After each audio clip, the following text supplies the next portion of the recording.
Hello, hello, and a big welcome from me, Ben, Director of Demand Gen here at Exclaimer.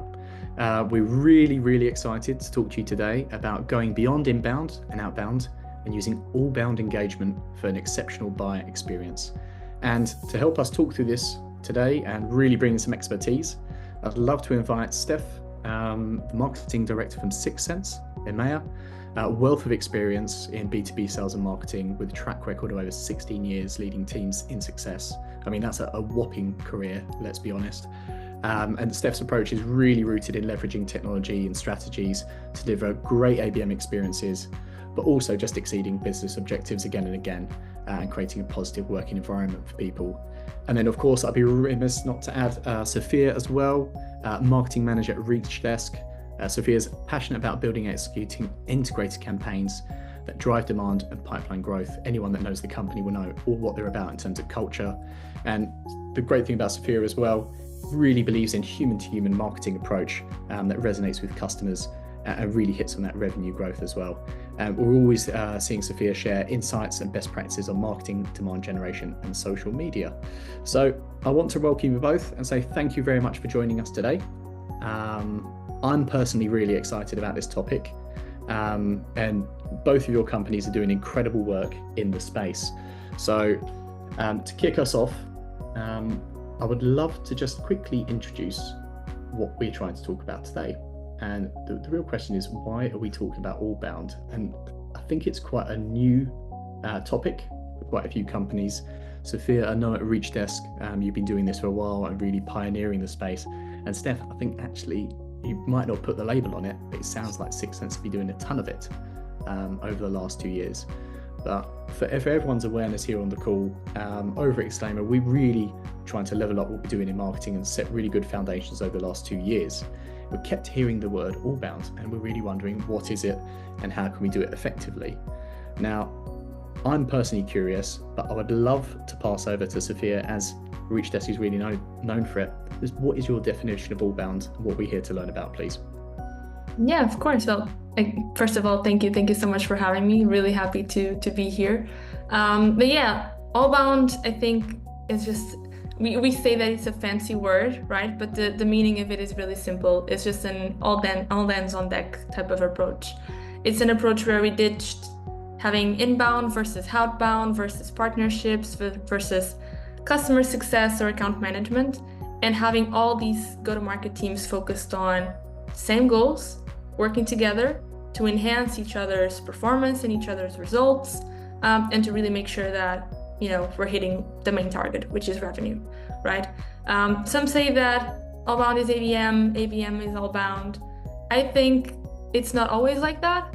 Good ABM can be called Allbound. Not all ABM is Allbound, to be honest, because I think Allbound is so much more than going after the same accounts or defining the goals in tandem with your sales and BDR team. I think Allbound is having that ICP and those target accounts defined by the whole of the go-to-market organization, but then also aligning on what are the activities that you are going to push for those accounts. What is the journey and the experience that you're trying to create together, right? How can the activities and the work that marketing is doing enhance what the sales team is doing and vice versa? And so I think that's where Allbound really comes into place, is having all of that together to not only improve your individual metrics that all of our teams have. Obviously, the marketing team has specific goals, that the sales team has specific goals as well, but we're all focused on that same thing. And an actual example of the results that we've seen with this, because when I started Reach Desk, we were already doing some sort of Allbound, but it wasn't really true Allbound. The results were good, but we had a lot of struggles on our conversion rates and our win rates. And since we truly implemented Allbound, we saw our win rates increase by a lot, and that is telling a lot of what Allbound is. So we were a lot more focused on the quality versus the quantity of what's coming in, and I think it's a matter of instead of just being focused on, okay, let's open all of these opportunities for the sales team to close and then hand it all to them and let them do their job. It's about opening those opportunities, sure, but then focusing on how can we win them together as a group. So I would say that that's a description of what we're trying to achieve with Allbound. That's amazing. So it really sounds like mutual objectives, going together and being really aligned all the way through the funnel. I mean, to me, that sounds like marketing and sales nirvana in terms of go-to-market teams. I'm sure that's much harder to achieve. So really curious to know, Steph, how does it work over at 6 Sense? I mean, 6 Sense has been going for quite a while now, and I know you breached that 200 million ARR just this past year. So would love to get your take on it. Yeah, and I mean, like you said, I think Reachdesk are pioneering the Allbound model, and Alex, the CRO, has spoken on the subject for us as well.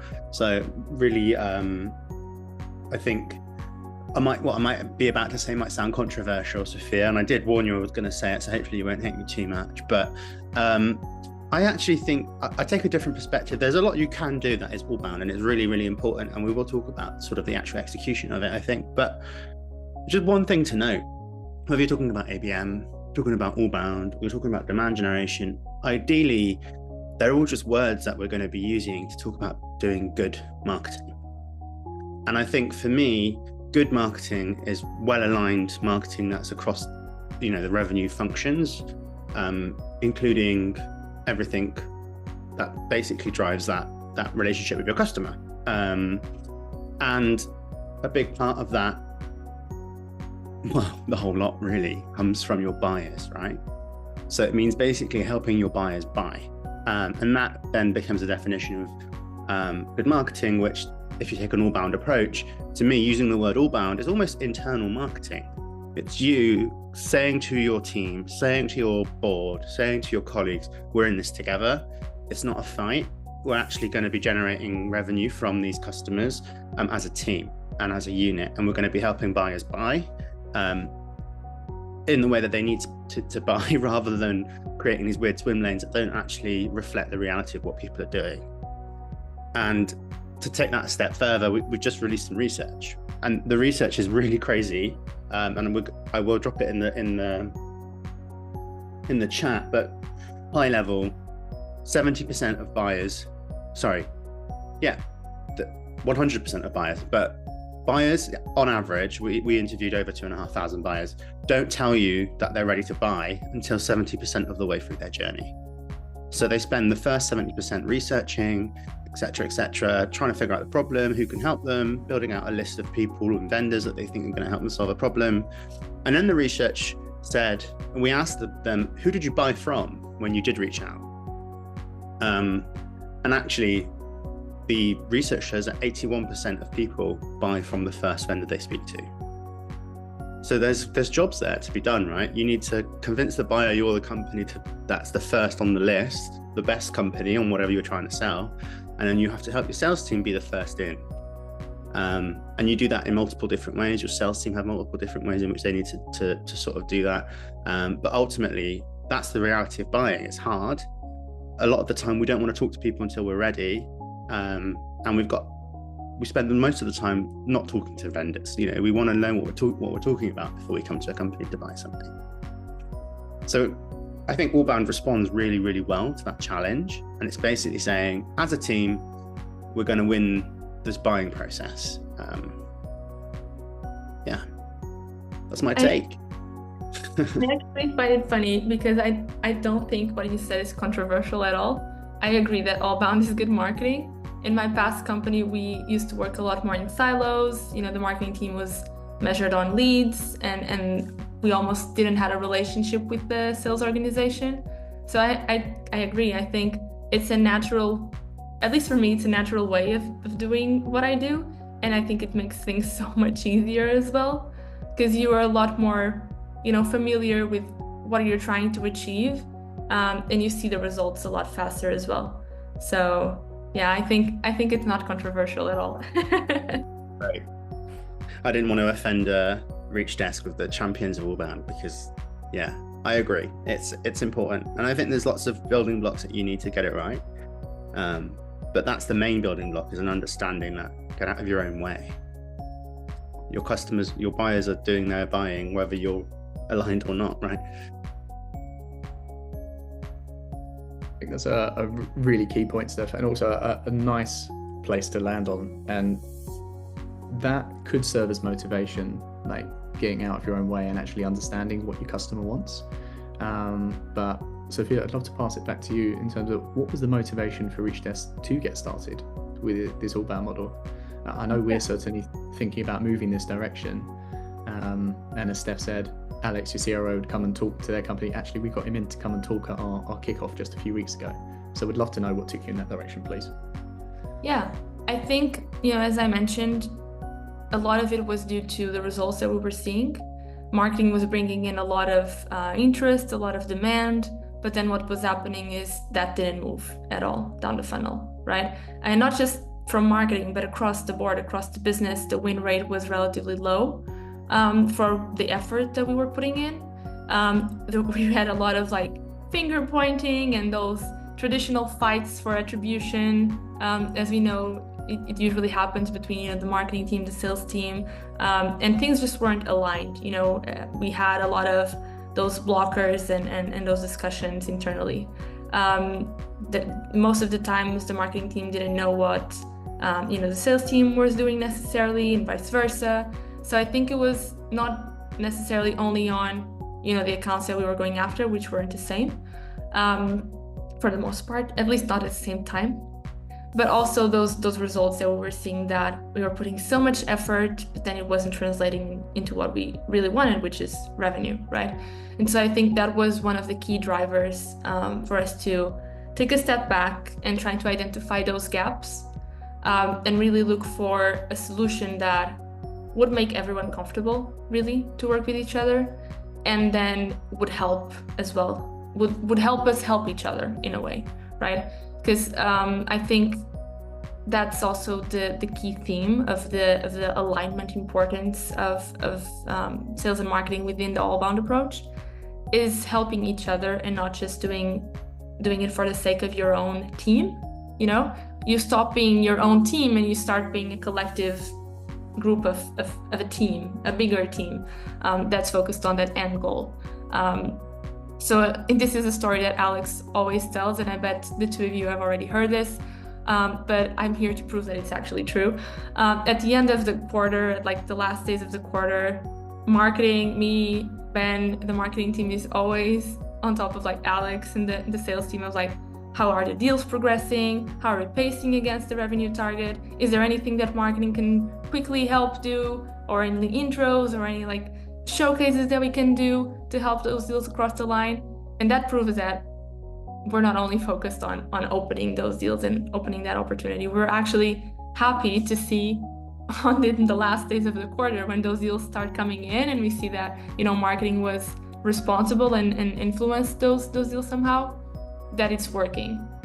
Because again, you can open $1 million in pipeline, but if you close 0, then your job is not, what you're doing is not effective.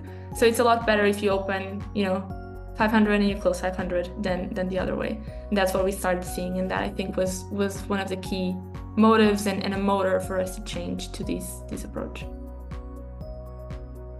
Really interesting to hear about the opening and closing aspect as well. I think that's something I certainly haven't always thought about, get them to that opportunity stage. Oh yeah, great, we've got the pipeline, and then sometimes there's the now what, and what do we need to do? So really nice to hear about the alignment and the team effort and the mentality. Steph, over to you at Sixth Sense. I mean, you've practically pioneered ABM. So I mean, account-based is your bag. So yeah. The type of model. ABM is an interesting one. Yeah. I think it's across the pond, especially in the US, ABM has a much broader definition. So I like to call it account-centric demand gen. With ABM on top, we've got target accounts, one-to-one, one-to-few, but we operate really across the spectrum of thousands of accounts, 1,000 accounts, and then our open opportunities, of which you're going to get tens. But really, there's, I think, some ingredients that you need to make Allbound, ABM, or demand gen successful. And you mentioned focus, Sophia, right? And I think that's exactly right. The first thing to really nail and what we are what is really important and has regular is regularly reviewed is our ICP, our ideal customer profile, or in other words, the customers we want to win. Those customers that we want to win are based on who we've won in the past, our future strategy, and some AI scoring, which we do for the platform through 6 Sense. But ultimately, we have a ring fence around our world. So we know that we need to win these customers. And that means that you can, as a team, have faith that each part of the engine, without necessarily needing to hold each other's hand permanently, is actually doing stuff to the right accounts, which gives you confidence that you can go off and you don't have to be joined at the hip. I think that's the message, right? Allbound, with certain things in place, like your ICP, that will allow you to be integrated without integrating everything. The next thing, which is really key to that, is, and I think, you know, the MQL is a good, we try to fit with the MQL, like as in the larger industry, but what is the place, where does sales come in? Sophia alluded to this before, like MQLs especially, if you get that wrong, your sales team can end up spinning their wheels, losing faith in you, and then you end up having to produce thousands of more MQLs, right? So the reason why we use account-based is because we acknowledge the existence of the buying group, so that there's multiple buyers, or, you know, in demand gen world, multiple personas. And we acknowledge the fact that it's a group of people that needs to show activity for a business to be in market. And until there's some sort of shift in the group's behavior, we tell the sales team, don't worry, we've got it. We're going to be persona-based marketing, or if it's ABM, we'll be doing one-to-one individual person-based marketing to the accounts. But ultimately, we focus the sales team on only the accounts that are in market, and our data across the board shows that's only ever about 5 to 7% of your ICP. So your ICP, understanding where that ICP is in its buying journey, splitting that out into the jobs to be done. Marketing has a job to be done, fortunately, guys, across it all. And the sellers are busy as well, don't get me wrong, but you're better off helping them on those bottom of funnel deals. And I mean, some companies go as far as, and I think Reachess does this, from what Alex has been saying, even compensating its marketers in the same way it compensates its sales teams. We don't do that at 6 Sense, but our bonus structure is aligned to revenue. So in a way we do, but I think Alex, and correct me if I'm wrong, Sophia, but you guys are actually, it's more real for you than like a quarterly bonus. So that's a really interesting way of doing it. But I think those two things are key for me to being successful in ABM or Allbound. It's amazing. And Sophia, before you answer about the bonus structure, Steph, are you advocating for a wider go-to-market bonus structure? No, and I don't want to put Sophia on the spot. It's more just, I think that the reality is it's leadership, right? You need leadership to be brought into Allbound. You can't just say you're doing Allbound. I, for example, try not to over-index on pipeline, and we still have last touched resource at 6 Sense, despite being really robust and great with our alignment. But I try to just look at the whole pipeline number and the whole conversion rate and break it down by channel, not to like say we did this, you did that, but really to understand which motions are like creating the most conversions in terms of generating meetings, for example. But I think it's leadership, Ben. I wouldn't necessarily advocate. I mean, maybe I would I? I think I'd be up for trying it. I'm sure the sales team would love it. You just got to be careful that your brand marketers don't stop doing brand marketing and just start trying to get the CRO or a CFO on the phone or something. I like to think of measurement in 3 ways. Like there's your team metrics, stuff that you care about, clicks, impressions, opens, ads stuff, email stuff, event stuff. But you probably are the only people who should care about that. And as a marketing leader, I think what you then need to make sure you're talking to your peers about, like sales peers, even like the board, are like metrics that are relevant to revenue. So those are things like impact on close won business, and that's the stuff they care about. So that's kind of what Allbound is really. It's trying to drive towards those revenue metrics. So I think it's hard. It is hard as a marketer because you have so much out there to look at, but trying to figure out what do people care about, what do I care about, where's the lines between those, and then what do I use to motivate my team, and what do I use to make sure we're doing the right thing? Because those are two different metrics. Does that resonate? Yeah, that makes sense. I think you were talking about, our comp structure, and part of it is based on, again, those more marketing impacted things, so like the pipeline that is generated or the amount of opportunities that are opened against the target. But then another part of it is actually based on the revenue goals, right? So at first it was really hard because, again, the impact that marketing in a traditional way of working can have on closing or not a deal is relatively small. So there's only so much that you can do. But then on the flip side, it also opened up our eyes to, okay, there's only so much that we can do, but we can have control on that so much, right? We can influence that somehow. And that's where we started looking at open opportunities in a different way, and started focusing on how can we help the sales team close this, because obviously that impacts our comp structure, as you were saying. And instead of just focusing on, okay, let's open thousands and thousands of opportunities and bring in thousands and thousands of, demand and accounts, but then nothing closes. So it's hard, but when you kind of flip the switch and you understand it, it's easier, I think. Yeah.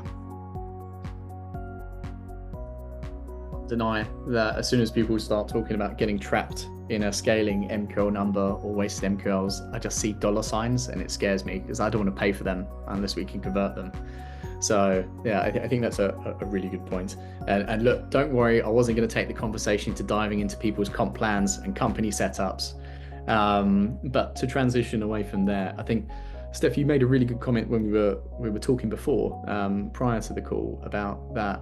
And this is really a question for both of you about sales and marketing alignment, about that actually for the sales team, like the real commodity they have is time and what they work on and how they work on things. And I think one of the big points you'd made earlier was about at what point you hand off, and that only about 5 to 10% are really ready for them.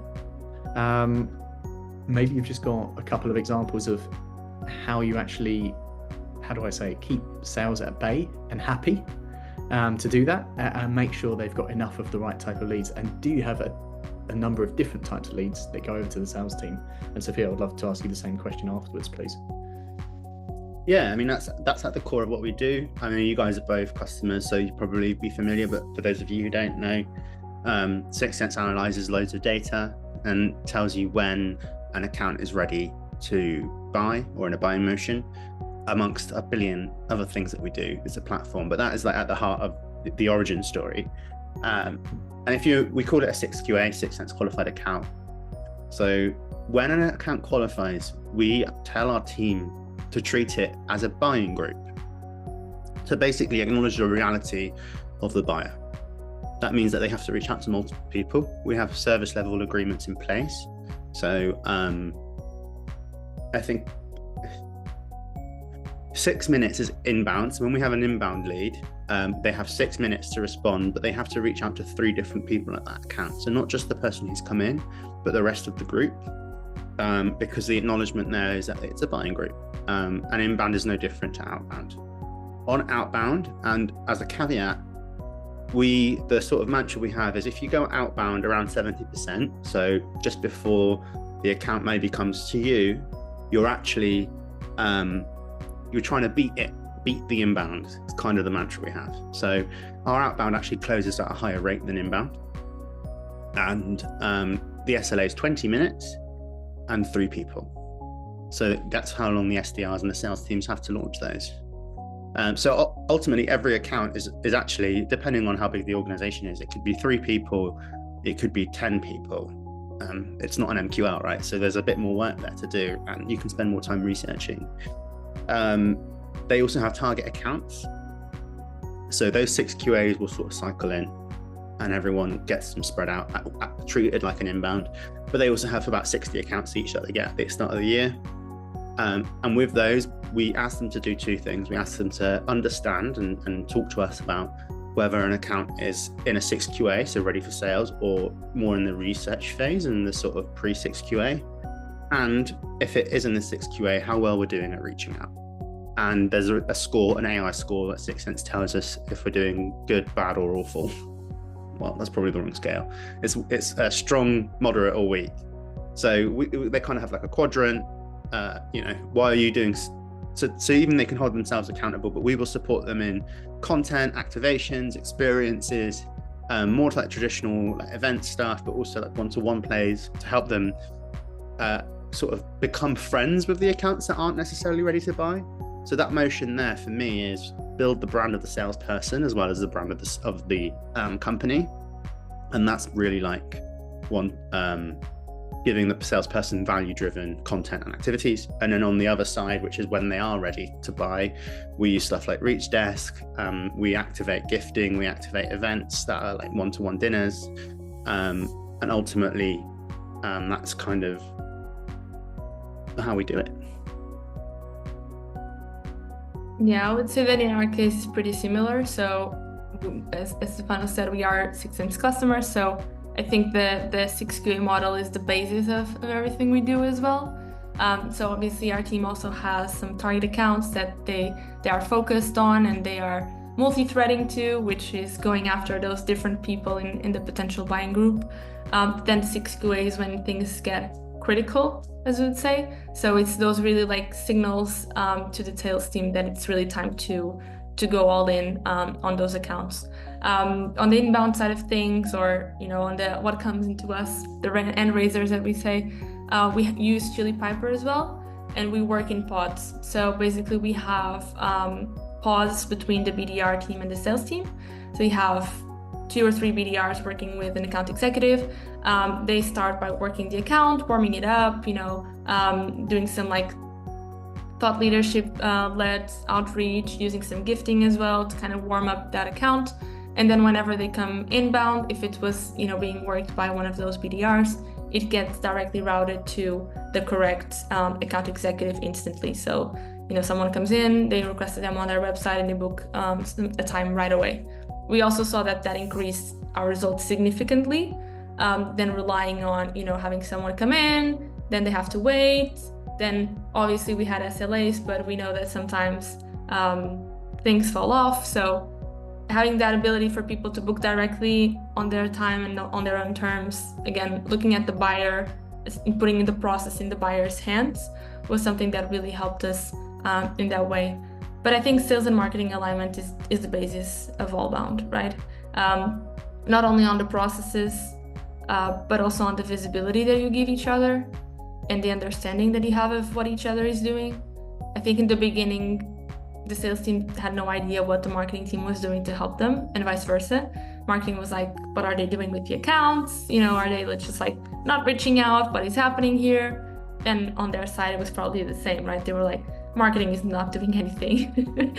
So I think we had to change that understanding as well, and kind of train each other on, this is the activities that we run, this is the impact that we have on the different stages of your account's buyer journey.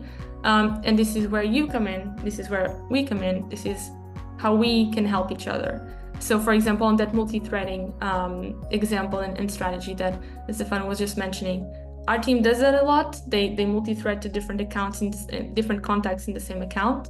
But then we also do that to the same exact account via a different channel, right? So at the same time, these accounts are almost having separate content with a different focus on 2 different channels, but still they are being targeted with that messaging. And we know that, if you hear a name and if you hear a message, a lot of times that kind of becomes something that you're a lot more familiar with.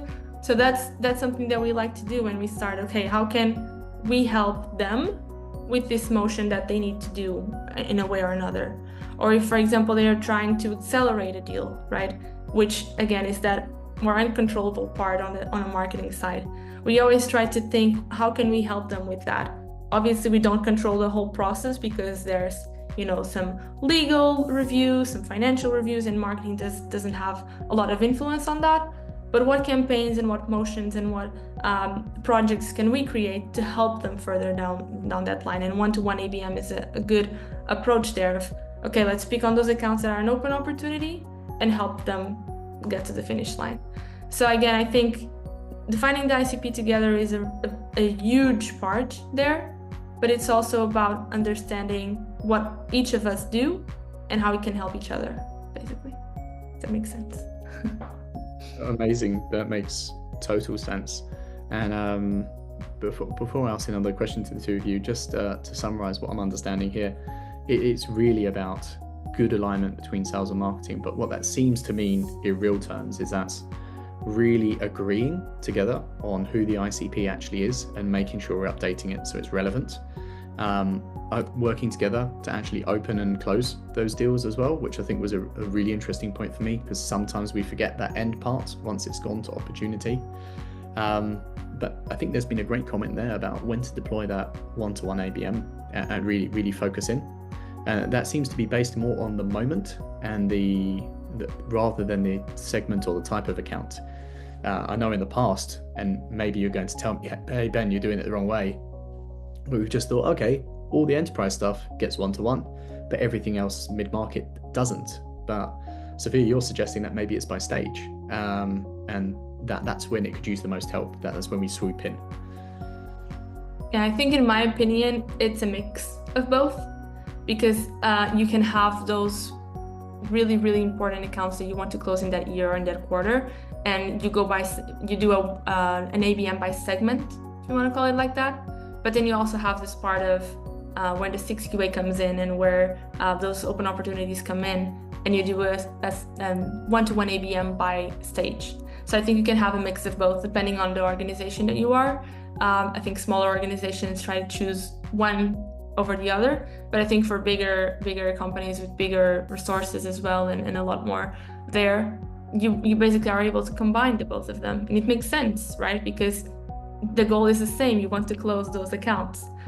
So putting that effort into those types of ABM, I think it's, at least in my opinion, Stefano can have a different one, because Sixth Sense is so playing such a huge role into the ABM world. But I think a mix of both is where most of companies are moving towards. Yeah, I think my take on it is it's a mix of both, but there's a gate. So if something's hot, basically, ABM, lovely, one-to-one, amazing. If something's not hot, or if something's being picked out of, on a target account list, and it's not based on buying stage for us, we don't let things go on that list unless it's got a few things. So one is that we need to have had an old opportunity with it. So it can't be completely new. It's not the first rodeo, because we've seen that more often than not, pretty much all of our customers, we've had at least one old opportunity with them. The second thing is typically there's target account lists we pick from the higher intent accounts anyway. So the target account lists are typically formed from ones which are pretty hot. Or thirdly, if the salespeople have a relationship or some other mitigating factor, we won't just let them pick Coca-Cola. We won't just let them pick Facebook unless they are friends with the CEO of Facebook. Mark Zuckerberg and then go for pints. Then maybe that's a different story. But yeah, so yes, we don't just do ABM to hot. If there's on a target account list, it stays on there for a year.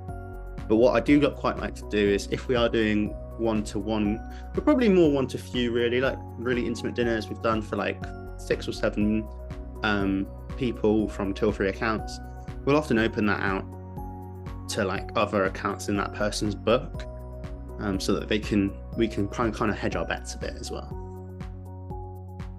Nice. I mean, that really makes a ton of sense, right? That sounds like a very holistic approach to understanding who's at what stage and what we actually need to do for them. Interestingly, you both touched upon this, and I don't know if I necessarily want to introduce another term into the discussion, because we talked about Allbound, but one of the terms that I keep hearing about is nearbound. And the fact that you've both mentioned combined dinners, maybe with other companies and other activities, we'd love to know a bit more about what do we mean by nearbound, because I keep hearing that in the market, and how can we implement that? And is it the same as Allbound, or is it something we attach to it? Just before we do, Ben, sorry, Sophia. Yeah. There's a question about Exclaimer and ABM. Just do you guys a disservice? What we advise our customers to do there's only so much you can talk to your sales team about doing. They've only got limited capacity. So stuff that you can own it. So like advertising, Sophia's sort of alluded to having different messages at different times that you guys own in marketing. The signature is no different. And with your new integration with Salesforce, like we love asking our customers to have different messages if accounts are ready, hot or not, basically. And you can even go as far as if they're in specific lists and they're hot, they can get different types of communications in the signature to ones that are not. And that's really like impactful real estate. And Sophia mentioned having 2 channels at once. That's basically then having 3 channels at once, right? So sorry to cut you off, Ben, but I didn't want to miss that question. It got a good opportunity to talk about how we advise on Exclaimer usage. Thanks so much, Steph. No, I really appreciate that. And Brittany, thank you very much for the question. Yeah, as Steph said, like we obviously believe at Exclaimer there's a big opportunity. Like you've got tons of company emails going out every day, but really using those target account lists you've already got in Salesforce or now the HubSpot integration, whichever you're using, you really can continue all of those campaigns into the email, which is a nice opportunity. If anyone does have any more questions on that, please do reach out to us. You can either message directly or hit up any of the team, and we can go in depth and really just walk you through it as well, because it is pretty easy to set up. And it's something we want to do more and more of with people as well, because then you get to take more advantage of products like 6 Sense or Reach Desk as well. But Sophia, if I can pass to you, tell us a little bit about Nearbound. Yeah, so I think for us at Reach Desk, Nearbound doesn't exist in a way because it's part of Allbound, right? So I think it's not a, partnership side of things is not a separate play or strategy. It's part of that Allbound approach. So we use, partner signals to define our ICP because we started evaluating it and we saw that whenever we have multiple partners involved, so whenever, prospect account that we're trying to get into the buyer journey is customers of our partners, we win more. So we use that signal to define, to help define our ICP. And now our core ICP, for example, if I'm not mistaken, they always have to have 2 or 3 partner signals. So be customers of 2 or 3 of our partners. Because if someone is using Exclaimer, if someone is using 6 Sense, they're it's a lot easier for them to see the value of Reach Desk than if they're not using those other tools and those other partners. So it's about the ICP definition, of course. It's also about the activities that we run. Again, as you're mentioning, those dinners, those events with partners to get almost access to that other brand awareness that in other way we wouldn't have. And it's also the influence that it has on opportunities. We use partnerships not only to fuel that first few stages of the buyer journey, but then also down the line, if we need to multi-thread or if we need to showcase the value of, Reach Desk and 6 Sense, for example, or Reach Desk and Exclaimer or Salesforce or whatever it is, we have a way to do like one-to-one introductions, for example, through the work that our partnerships and Sam is doing. So it's really across the board, another layer into Allbound and another way for us to enhance those efforts, I would say. So that makes total sense. And I know we've done, with our respective companies, we've done a few events together, whether it's been Boats and CMOs. Steph, I know we've done quite a few dinners together as well. And I don't think I've ever seen a 6 Sense owned event where there hasn't been activation opportunities that are available to other partners. So is that all part of a natural kind of crossover strategy for you over at 6 Sense? And Steph, I think you might be muted if you're about to chime in there.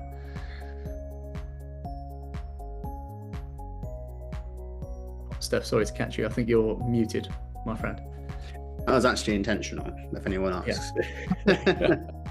So I have this echoing, I can hear her voice, our CRO, Latney. If anyone's ever heard her speak, she's incredible, she's passionate, she's a great marketer, and she's now the CRO, right? So she went from CMO to CRO. She she's got loads of great sayings, but one of them is like, be the wave. So we all want to be, there's like a rising, if you're part of a team of partners that can help lift your customers up, be part of the wave, because you're going to lift yourselves up and everyone else, and also you're going to be helping your partners. Now that's kind of really the strategy. It's, you know, make sure that we're being helpful to helping buyers do their jobs. And I keep talking about buying jobs. Go read the research if you want to know what I'm on about. But it's not easy to buy. So having partners there with you, helping people understand. I mean, the early jobs of buying is like, what is my problem and how do I solve it, and who can potentially help me solve it, and like, who better to help your buyers answer that than you and your partners.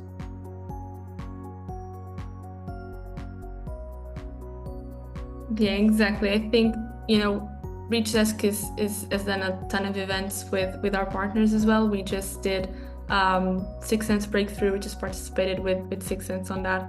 And I think that the impacts that doing that with partners can have on customers and on buyers is totally different than doing that alone. It's that old saying as well, like, you can go faster if you go alone, but you can go further if you go together. It's the same thing, right? When we have partners, for example, at Boats and CMOs, it's a good example. We had partners there and we had specific roundtables of how people could do their jobs or overcome some pains using Reach Desk and the partner that was there, and how the collective impact or the pains that both of us and the partner could solve. And so I totally agree with Stefano. I think having that ongoing relationship almost and integration of, okay, this is what you need to do, and this is how we and them can help you do that. It's so much powerful than just, this is how we can help you, but what about everything else, right? So we always try to do that as well. We always try to have our partners on board for all the different activities that we have running, to really showcase the powerful impact of, in this case, gifting with account signals or with personalization, to really take that further down the line. Amazing. And it really is quite interesting to see how it's woven entirely into both of your strategies and into the whole fabric of the way you do business. Ironically, I did have a question initially to start to wrap up the conversation before going to the Q&A around how did you get this over the line with your bosses in terms of going to market and actually having this approach. But it sounds like it's kind of natural for both of your companies, but I don't know if you've got any tips or advice for people listening for how to get started with these kind of motions. Yeah, I think for me it was quite easy because a lot of this came from the magical brain of Alex and Ben as well. We were just kind of like taking under their wings to get on with it. But I would say that being very data-driven is a good approach.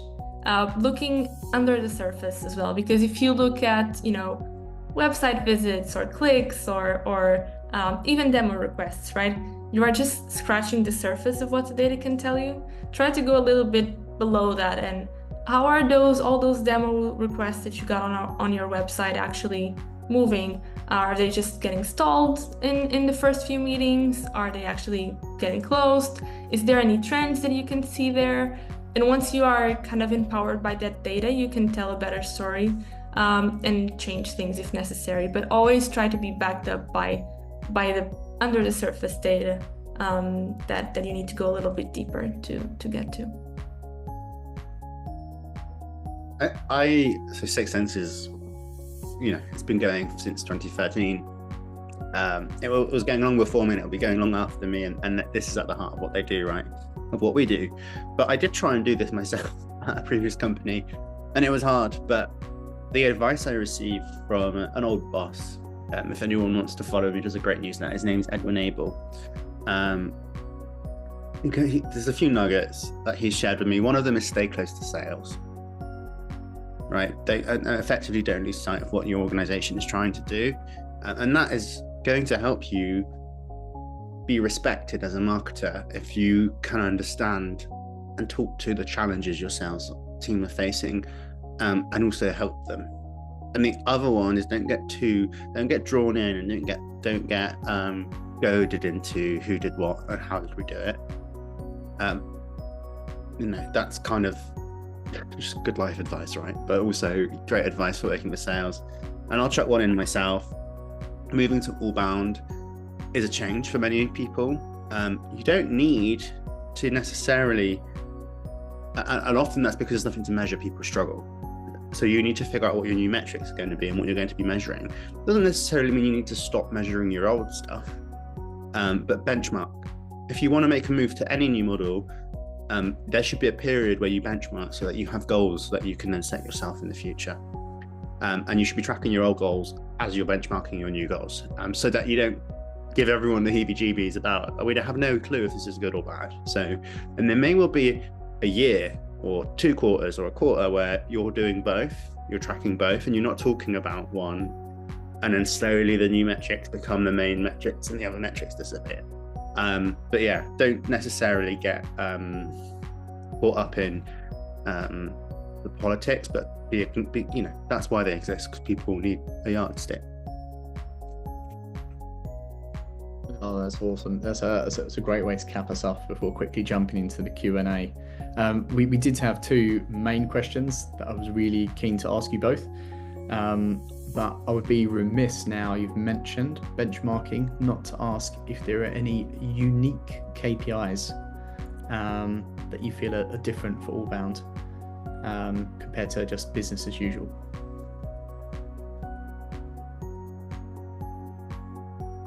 I think on our side is really adding that revenue layer to what the marketing team is looking at. Before we were really focused on those more vanity metrics, I would say.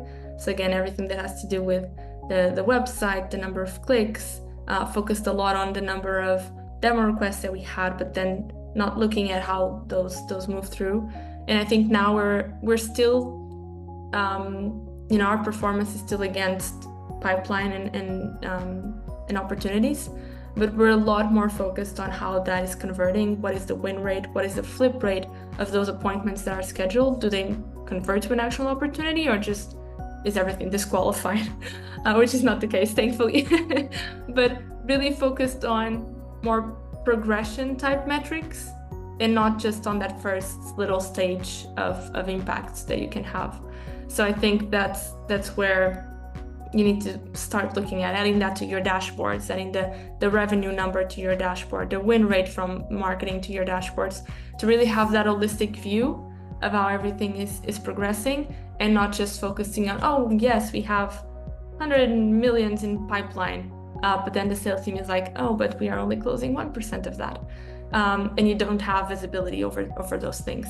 So I totally agree with keeping track of your older metrics, keeping track of those more individual metrics that only you as a practitioner or executor care about, but then also having that more holistic approach of how is that impacting the business, and how is that impacting actual dollars that come in.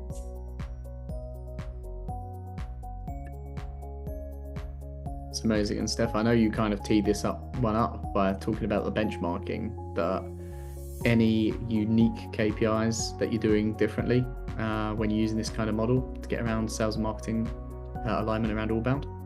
Yeah, so what we measure is pipeline, pipeline being sales accepted pipeline, and then close one, and then further back we measure meetings booked, and then, but what we talk about is stage 2. I mean, I just had a really tough meeting this last week with my RevOps team. I was like, we were tracking behind. We've caught up now, but we were tracking behind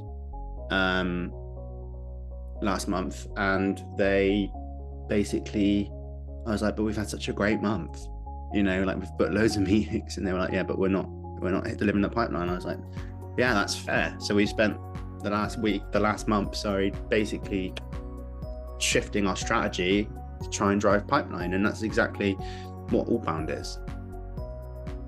Right? It's not being the weirdo who's like, oh, we had a great month, where sales are like, oh, no, we've actually not made any money this month. So,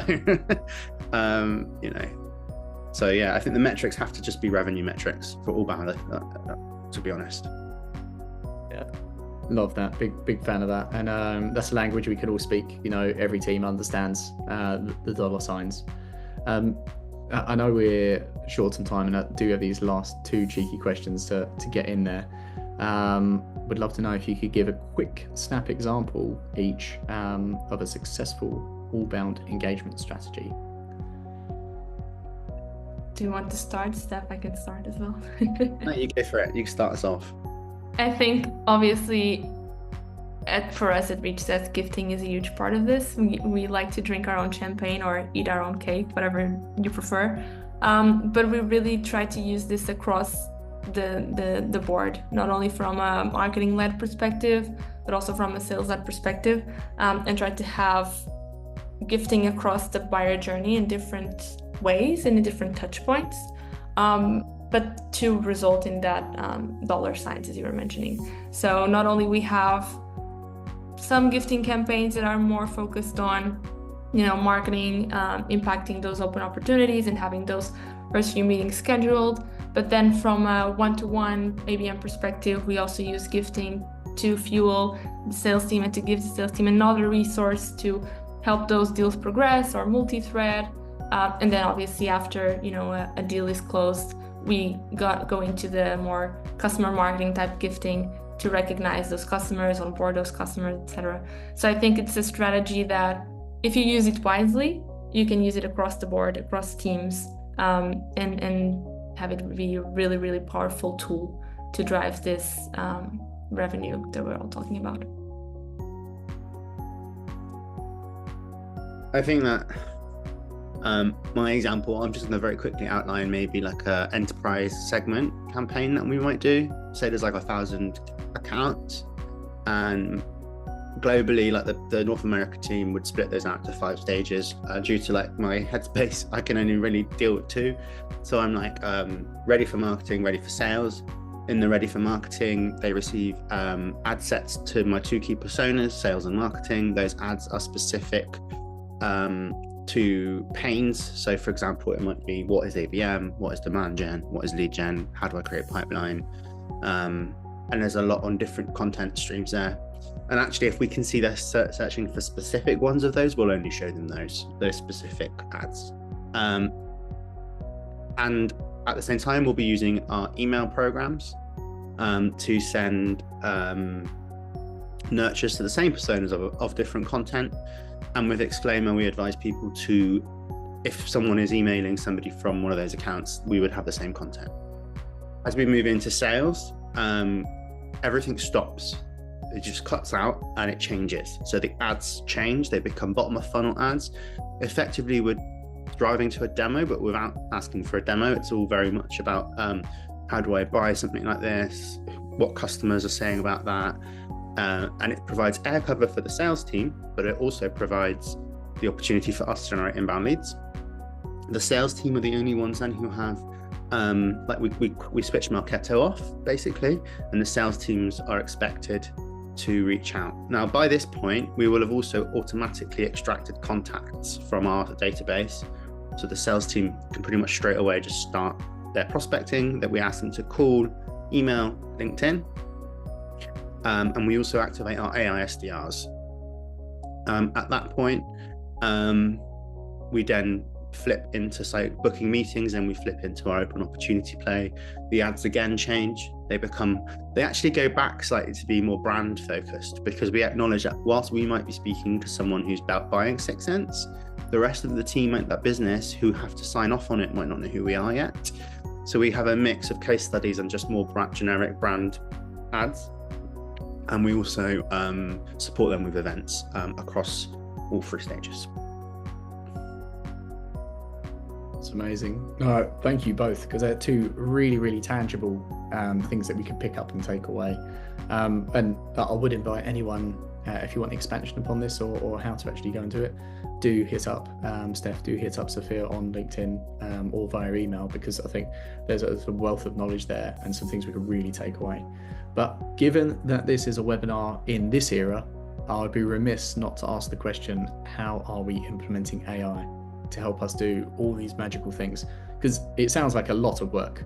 And I would love to get from each of you how AI can come into play and actually make this more successful. I don't mind going first on that one. I mentioned AI SDRs. I'm not allowed to call them that. AI agents, sorry. It's a 6 cents conversational email product. That's huge for us. About 18% of our pipeline now is from meetings sourced by that group.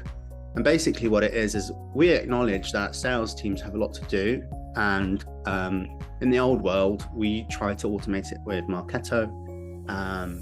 And we can never personalize it enough, right? It would be like to the marketing team or to the sales team.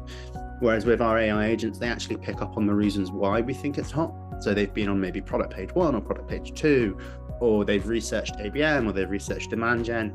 And our AI agent will use that information to adapt the email and support their seller by going out alongside them. And we used to do it for like missed accounts, so stuff that we weren't able to touch. But it's been so successful now, we actually launch it alongside every single hot account. We'll launch with an AI agent. Yeah, I think I was laughing because we just started using 6 cents conversational email a couple months ago as well. So it's the exact same principle. We know that the BDR team and the sales team is busy enough. So we started using conversational email to reach out to specific segments of accounts. For example, we just ran a campaign to try to the ghosting type campaign. So we did some outreach with CE to people that had previously claimed a rich desk gift in the past that had been sent by the BDR team or the sales team, to try to re-engage them into the process. And we actually saw some really good qualified meetings coming from that. So we're still very early stages with the use of conversational email, but we're already seeing some results there, right? So again, I think anything that you can do with AI without losing the personalization aspect of human-to-human relationships, and without losing, because you don't need to lose entirely the human-to-human. You can be running, and you should be running, conversational email on one side, but then still having your BDRs calling those same exact people. Again, 2 or 3 channels working in tandem to produce the same results. But if you use that to increase efficiency of what you're already doing on the more human-to-human side, then that's where it becomes, I think, a really powerful strategy. And that's what we're seeing on our end from the early experiments that we've been doing. Amazing. And look, it's going to be super challenging for me to recap all the gold that you've both shared. But really, there's a wealth of information throughout this whole webinar. And I just wanted to thank you both for coming on here and sharing your expertise. Like, the 2 of you are absolute operators. And I think if we could package this up and share this with people. I know Steph, you shared a report earlier, and I know Sophia, I know Rich Desk constantly building a couple of playbooks and things like that. So it'd be really good to hear more from you in the future. But I would encourage anyone who's listening to this, please do reach out to each of us, whether it be via LinkedIn, via email, do ask questions. I think you can see everyone here is pretty much an open book on what's working and what's not working. And very much the sentiment is that we'll all win this together, and we're all trying to chase that success and actually make sure things work and we get aligned across the team. So again, Steph, Sophia, massive thank you for joining us today. And yeah, I really hope we can hear more from you soon. Thanks for having me. Yeah, thank you for having us. Always, and thank you all for attending. Like I say, any questions, feel free to drop us a message. We'll be sharing the recording via email. We will also make sure it goes out on LinkedIn as well, so you can find it, and it will live on the website as well, so it's persistent there. Thank you very much all, and I wish you a lovely week.